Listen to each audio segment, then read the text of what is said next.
when you hear these messages or whatever you want to call them from your soul, how do we know, like, how do we have confidence in them to know, like, that's legitimately something coming from your soul versus like your ego or a stupid voice or your imagination or, and all these things, like, is that really legitimately a message from my soul, or is it even my programming and paranoia? Like, what is truly me and what is not me, and what is truly legitimate versus something, superficial? Mm.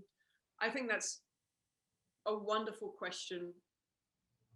How I will answer it for myself is what my experience has been as I've started to discern between those two voices. I always ask myself, is the voice that I'm listening to honoring myself?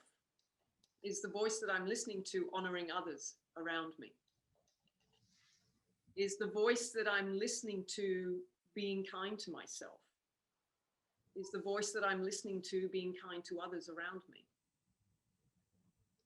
And if we're honoring oneself and we're honoring others around us, then the voice that you're listening to will have an intention to create harmony and balance.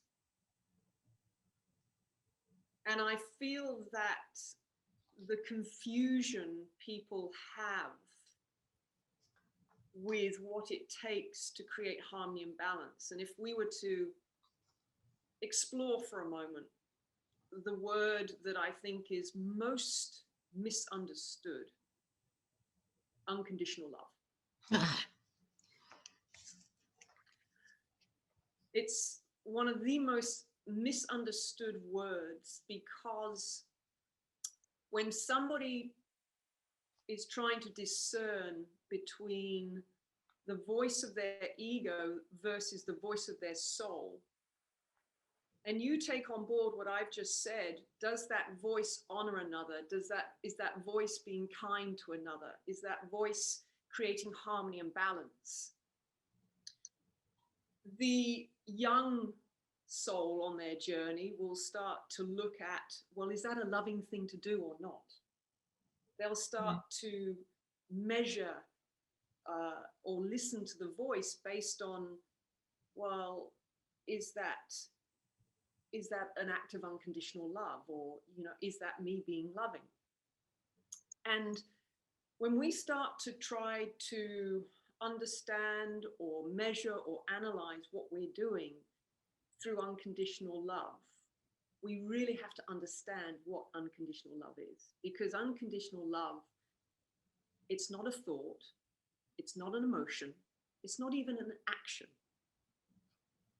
It is a high state of being where your frequency, where your vibration, your consciousness is expanded out of the third dimension into at least the fifth, somewhere between the fifth and seventh dimension, where you're sitting in a state of compassion, where you're no longer in the third dimension polarized by emotion, being pulled left and right by emotion. So there are 3 steps that unconditional love asks you to come into. Because what is unconditional love? If we really asked ourselves, well, it's a state of being that has no conditions. Well, let's consider what creates a condition. A judgment, an emotion, a feeling, a thought. They are all states of consciousness that are going to create a condition. So unconditional love asks you to come into acknowledgement, acceptance, and embracement of what is, no matter what it is. No matter what it is. One of my greatest learnings to be able to sit more consistently in that state, and it's not a state that I'm in all the time, as we know, we move in and out, we move in and out. We expand, we contract, we expand, we contract. But the more that we practice the expansion and the lifting of our vibration through various tools and practices that we can talk about, then you over time start to harmonize your own field of consciousness, where you become more of the observer than the participator. And the more you become the observer of what's unfolding around you, rather than participating in what's unfolding around you, the more you are able to observe your thoughts, feelings, and emotions, and be less controlled by them or less attached by them. Unconditional love doesn't ask you to like what life is bringing to you. It doesn't even ask you to it doesn't ask you to like it, to understand it, but unconditional love asks you to accept it in whatever form it shows up in.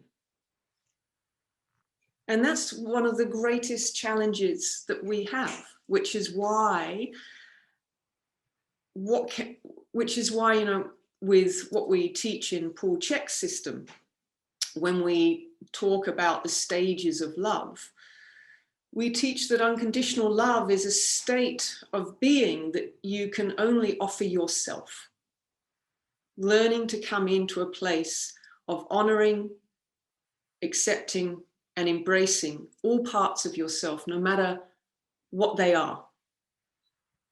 So that means your shadow aspects, the parts of yourself you may not like, the parts of yourself that you're in judgment of. That's why when it comes to unconditional love, the first place that we start is with ourselves. So when we're looking to listen to whether or not the guidance is from our soul or our ego, the first thing that we have to come into is a place of unconditional love, which means to acknowledge and accept and embrace what is, no matter what it is. Because whilst you're wanting it to be different, whilst you're wanting it to not be what it is, whilst you're resisting it or in denial of it, you're not accepting it. When you come into accepting something in your life, a challenge, an adversity, for what it is, and that can, you know, I read a beautiful quote the other day. It said, acceptance, not time, heals.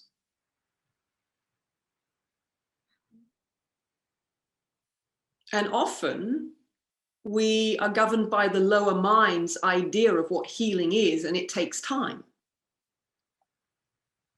Acceptance is what heals. Accepting what is, just the way it is, that's what heals. And acceptance is a choice, and it's not bound by time and space.